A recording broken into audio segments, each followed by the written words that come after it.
Next concept, consumer surplus. Consumer surplus, I'll just read this, uses information from the demand curve to measure the aggregate amount of surplus value that's accruing to all purchasers of a product. All right, and we're talking about just the demand side of the market. So we're just talking about the consumers, the people who purchase the product.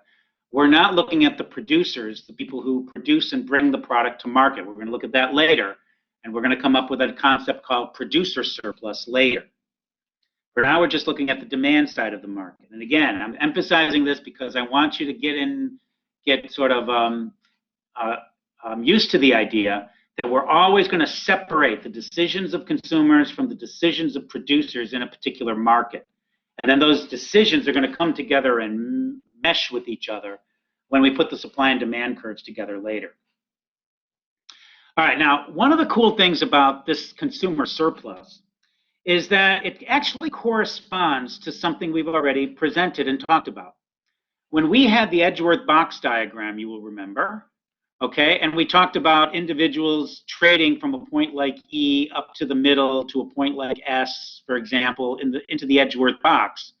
We were pointing out that, you know, this person's utility was going to rise in moving outward to this point to which they trade to, right? And we don't really, on this graph, we can't measure utils. Utils are in there and represented by a shift to a higher indifference curve. And we know that that higher indifference curve gives that person more utils, more happiness. But we have no way of measuring utils. We don't know kind of what that numerical value would be, and we don't even know what units to measure that in. So we can talk about happiness being created, but we don't really know how much happiness is being created. All right, well, what consumer surplus is doing is it's enabling us to get rid of the use of utils. And instead, we're going to measure surplus, that extra amount of utility that people get from trading. We're going to measure it as a dollar value. It's going to be measured in dollars, currency units. And that's something we can measure, and we can look out and we can see values for things. And so this is going to be a much more useful way of progressing and proceeding, and actually now getting our hands on an approximation, a proxy for the increase in the amount of utility that consumers are getting in the marketplace. But then the other thing we're doing is that when we were doing the increase in utility within Edgeworth with Smith & Jones, we were just talking about the increase, you know, like Jones is a purchaser of oranges in that market. He's a consumer of oranges. But we're just talking about in the Edgeworth box, the increase in utility to that one person buying oranges.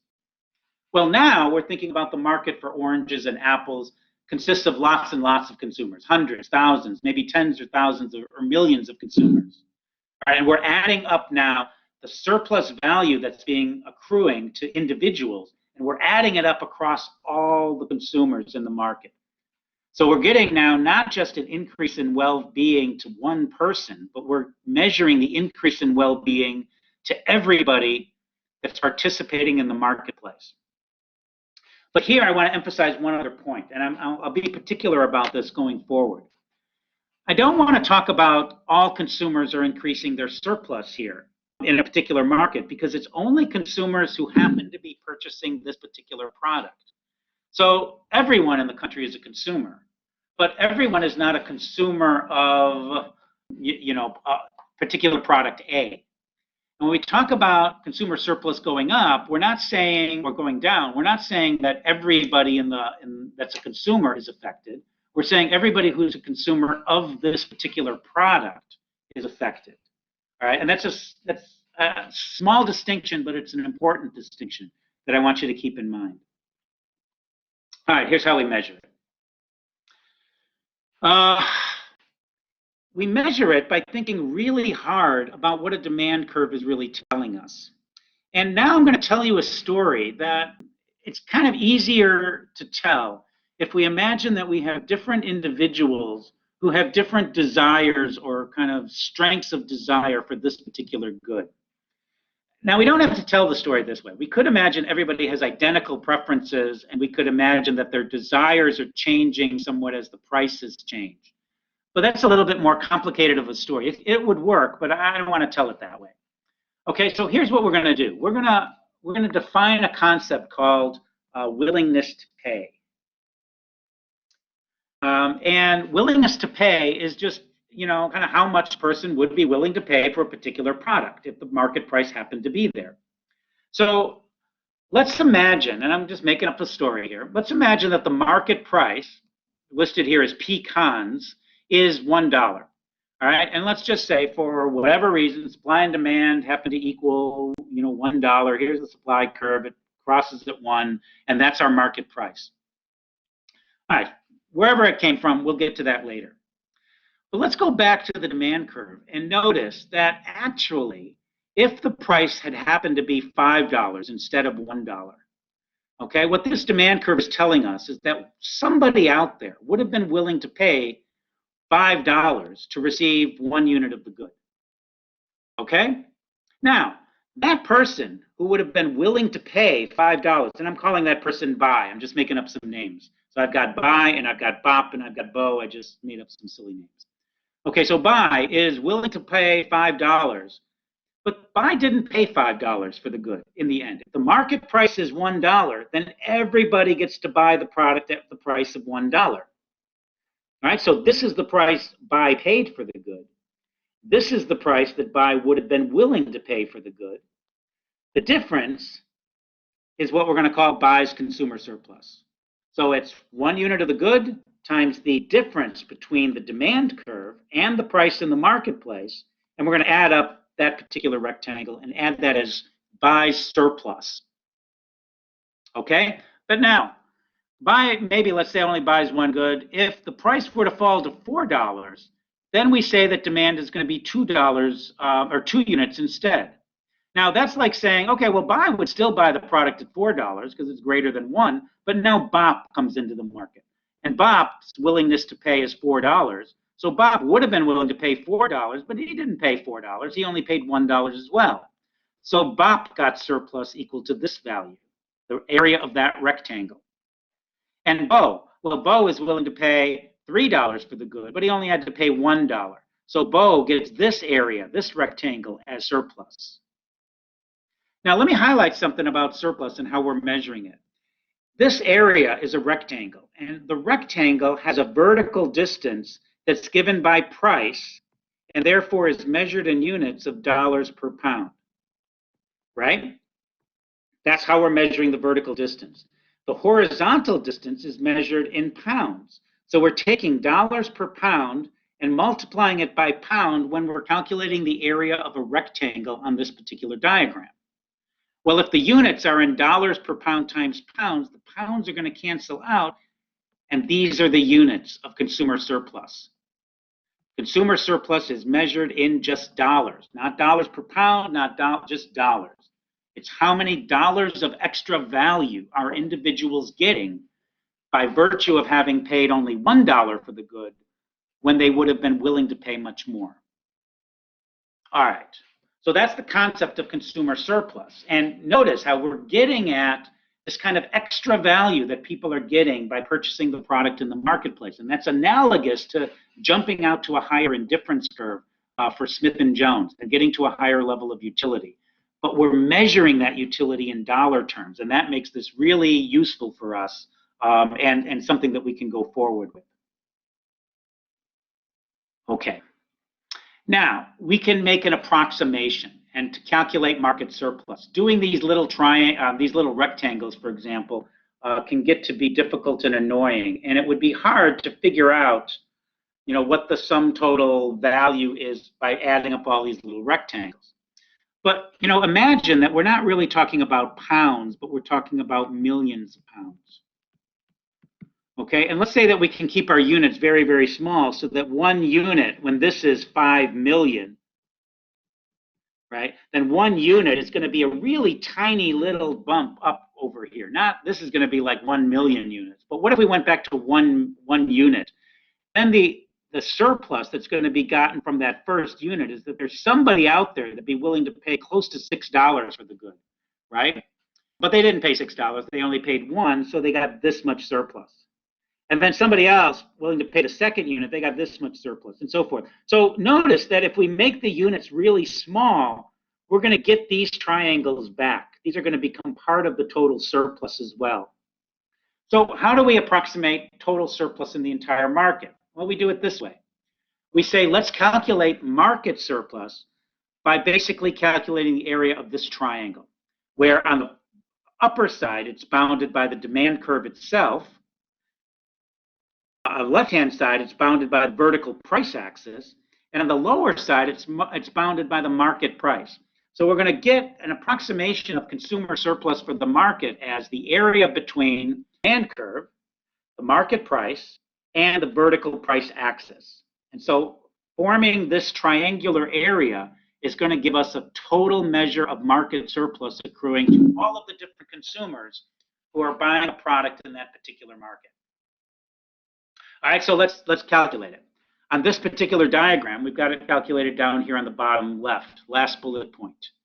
Okay, the measurement of an area of a triangle is always going to be given by 1/2 base times height, remember, of that triangle. So I can apply that formula here. The base is going to be given by the 5 units here. It's 0 to 5, and so the base is 5 units. The height is going to be given by 6 minus 1. We've got a 6 here, we've got a 1 there, 6 minus 1 is going to be 5. And then we plug in 1/2 because that's the area of a triangle. Okay, and if we add that up, 5 times 5 is 25, divided by 2, it's going to give me a value of $12.50. So the market consumer surplus here is $12.50.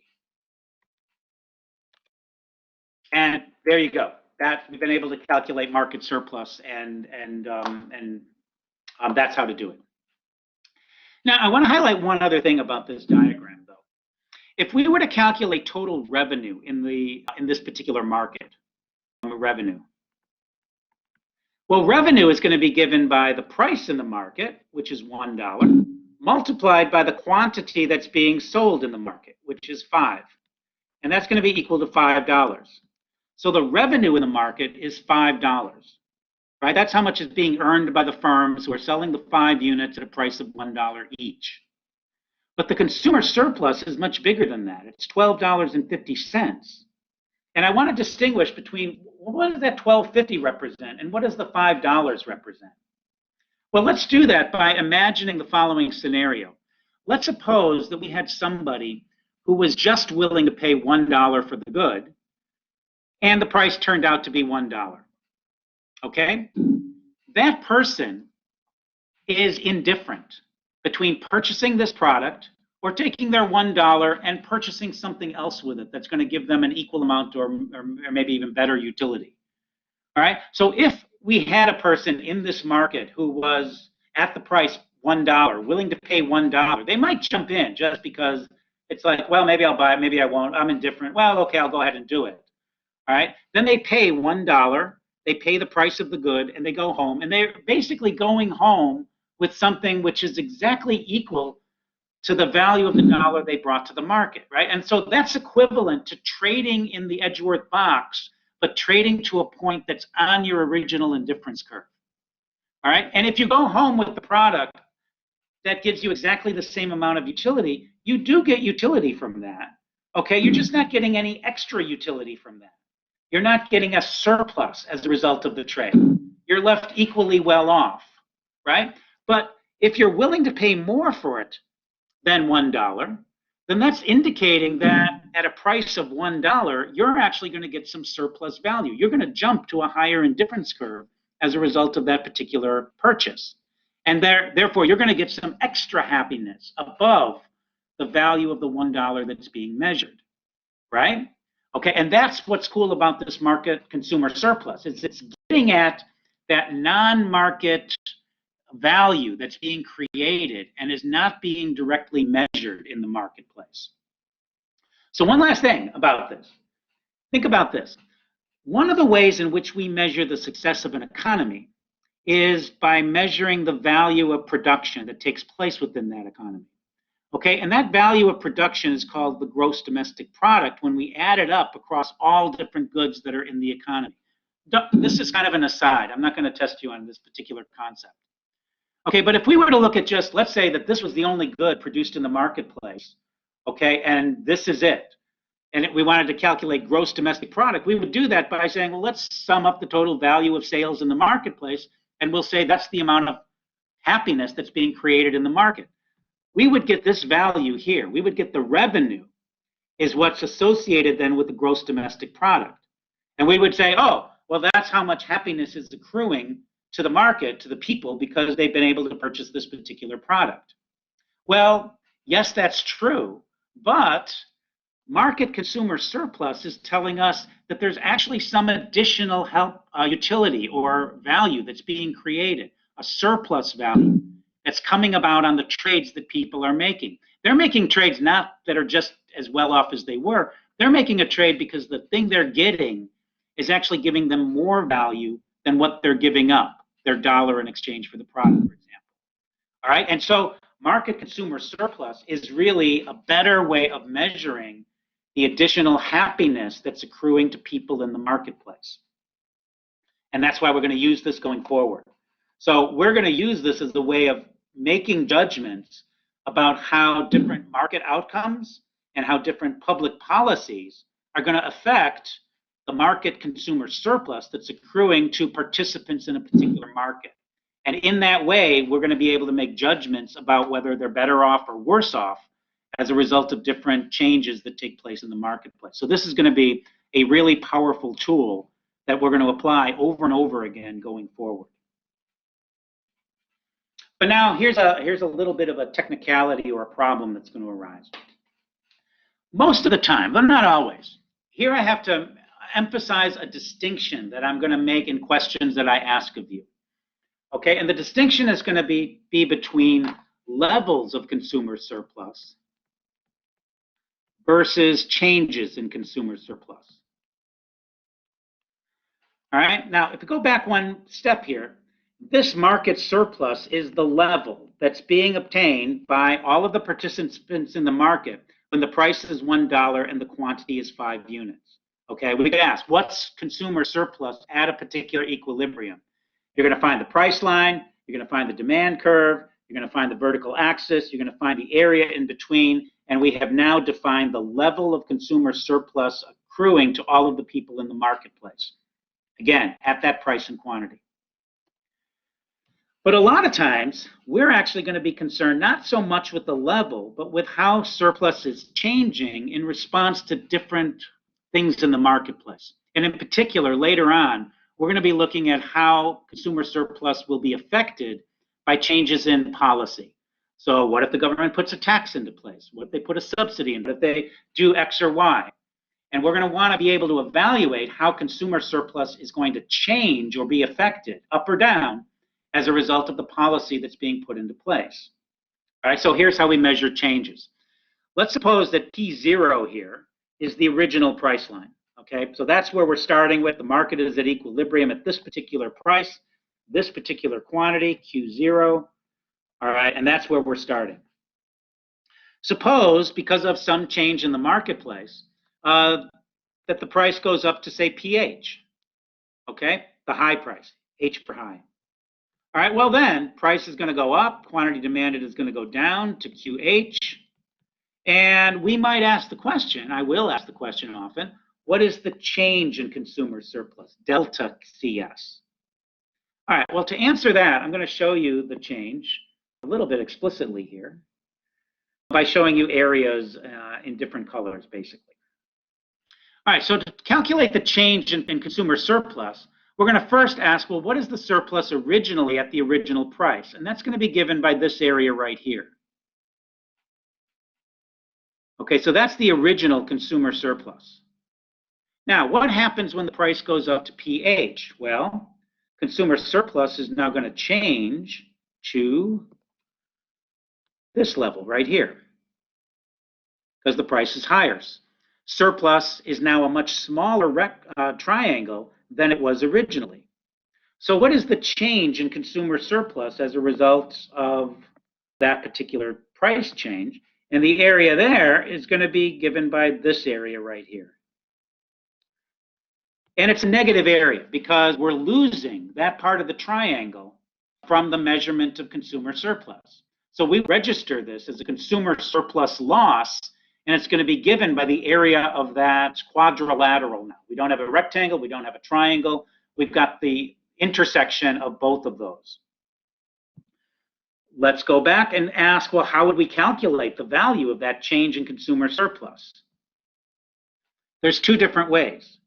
Method one is we could calculate the area of this quadrilateral by taking total surplus here minus total surplus there, and we're going to get the change.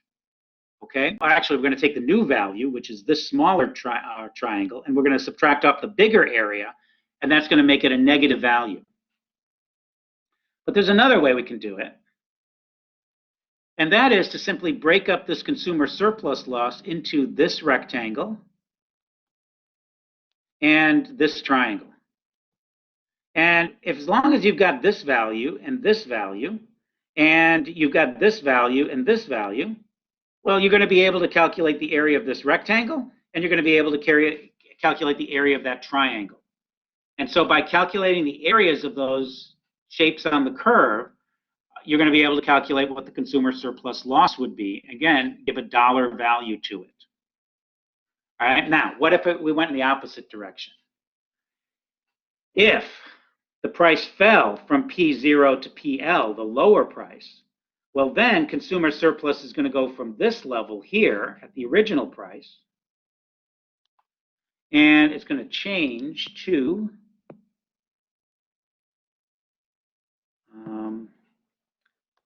this value here.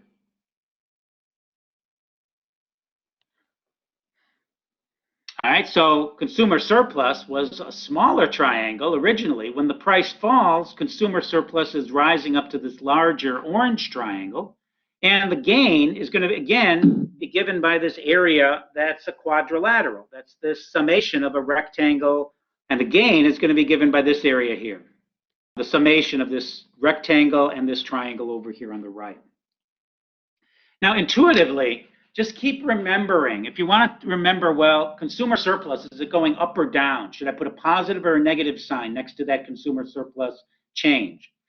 And it's always going to be true with a downward sloping demand curve that if the price goes down for a good, that's going to increase demand, and consumers are going to be better off as a result of that because they pay lower prices. So the consumer surplus gain, it's always going to be positive when the price goes down for a good, consumers. And the consumer surplus is always going to lose, or it's going to be a loss whenever the price for consumers go up.